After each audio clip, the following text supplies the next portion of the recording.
Voici la présentation du Yaesu FTM 500D.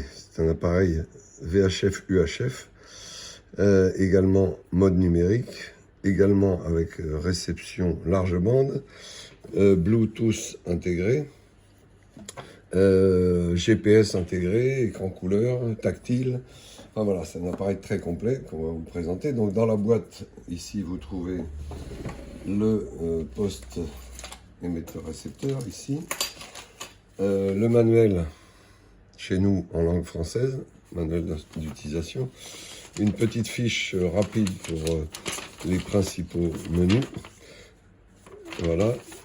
Et bien évidemment, un petit peu de visserie pour fixer le tiroir qui se trouve en dessous, qui est un tiroir qui peut s'extraire rapidement, comme ça, qui se clipse.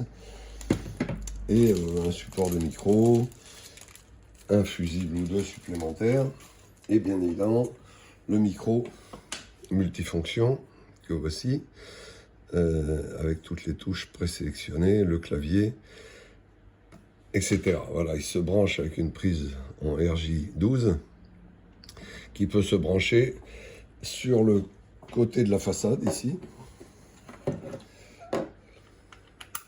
mais qui peut se brancher également sur l'appareil lui-même,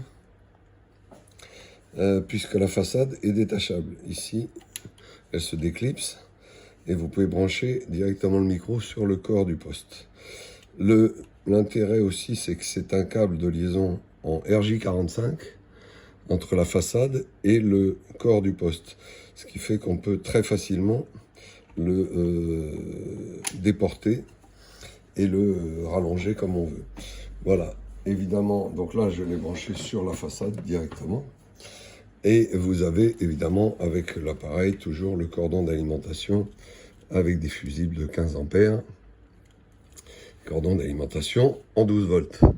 Voilà, que l'on va d'ailleurs brancher pour pouvoir tester le produit. Alors, voilà, il se branche derrière sur un cordon détrompé. Voilà. Hop. Donc, l'appareil, on va lui brancher une charge fictive si on passe en émission. Quelques secondes, voilà. Ok, il y a un ventilateur à l'arrière, il y a un petit ventilateur à l'arrière, il y a les prises haut-parleurs extérieurs, speaker A, speaker B, donc on peut sortir les bandes sur les haut-parleurs, sur deux haut-parleurs séparés, et une prise data pour tout ce qui est communication avec le PC, la prise d'antenne en PL 259 classique, voilà. Il y a un tunnel de ventilation qui est assez bien fait, donc pour le ventiler correctement. Voilà, il y a une sortie de la ventilation ici. Enfin, c'est bien construit. Voilà, donc l'appareil, on va faire un tour rapide de l'appareil. Il se met en route sur la touche du dessus, ici même. Voilà, vous restez appuyé dessus. Et il démarre.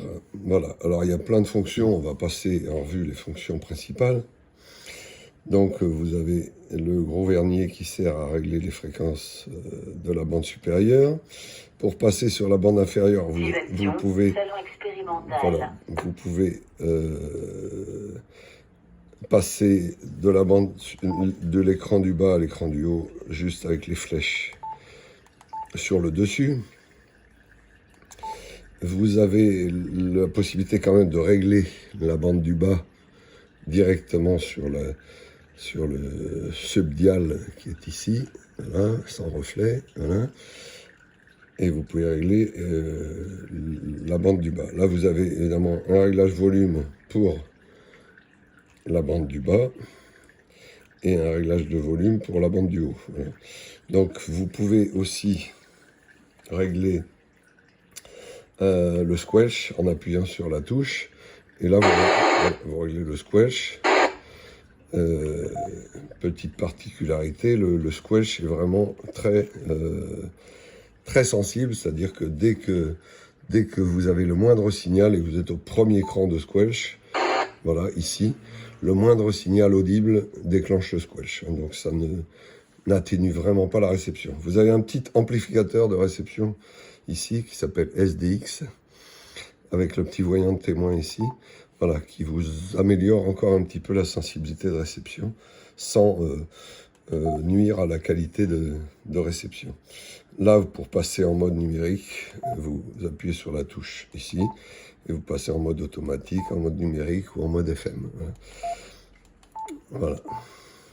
Ok, pour accéder au menu rapide, alors l'écran est tactile, hein, vous pouvez faire un certain nombre d'opérations sur l'écran tactile. Par exemple, si je vais dans les menus, vous cliquez sur le menu que vous voulez, voilà, scan, et il part en mode scan. Voilà. Vous voulez cliquer sur la puissance d'émission, vous la réglez ici, low, height, mid, et vous validez en appuyant sur le bouton, et ainsi de suite pour toutes les autres fonctions. Si vous restez appuyé plus longuement sur... alors pour revenir en arrière, c'est la touche back ici. Si vous restez appuyé plus longuement sur le bouton ici, là vous accédez aux nombreux menus, aux très nombreux menus qui permettent de régler l'appareil. Ils sont classés par thème, on va dire. Voilà, donc les principaux menus sont là, en commençant par la configuration du poste, l'écran, donc bandscope, vous pouvez régler le bandscope comme vous voulez, vous pouvez l'activer, voilà, plus ou moins large, etc. Donc là, ça commence par les options d'écran. Là, les options d'émission, la puissance d'émission, le gain du micro, le Vox, etc. Après, vous êtes en mode RX. Là, vous avez donc le micro gain, TOT, enfin bref. En mode TX, là, vous êtes sur la bande large, narrow ou wide. Vous pouvez régler comme vous voulez. Vous pouvez régler la bande secondaire comme vous voulez. Vous avez aussi l'audio equalizer. Alors ça, c'est une particularité. Il a un haut-parleur sur le poste lui-même, et il a un haut-parleur qui sort ici en dessous de la façade, et qui est et les deux sortent en même temps. Enfin, on peut faire ce que l'on veut, et on peut régler l'équaliseur avec tous les réglages possibles au niveau qualité audio, ce qui lui donne vraiment une qualité audio très très bonne. Donc c'est vraiment aussi une particularité de cet appareil-là, c'est que donc vous réglez tout ce que vous voulez ici, comme equalizer, pour avoir la meilleure qualité audio que vous souhaitez. Voilà, donc ensuite vous avez tous les menus, mémoire, configuration des bips, etc., des shifts de répéteurs, enfin bon, il y a énormément de menus, la date, etc., le step, voilà, ici vous pouvez régler le step comme vous voulez, hop, voilà, et ainsi de suite, l'audio, les systèmes d'enregistrement,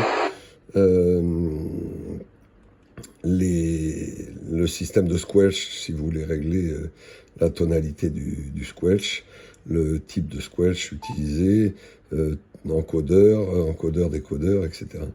Voilà, je passe parce qu'il y a énormément de menus, toutes les fonctions de scanning, les fonctions WireX, c'est réglé ici, les fonctions de data, transmission de données, la PRS avec tous les réglages de la PRS.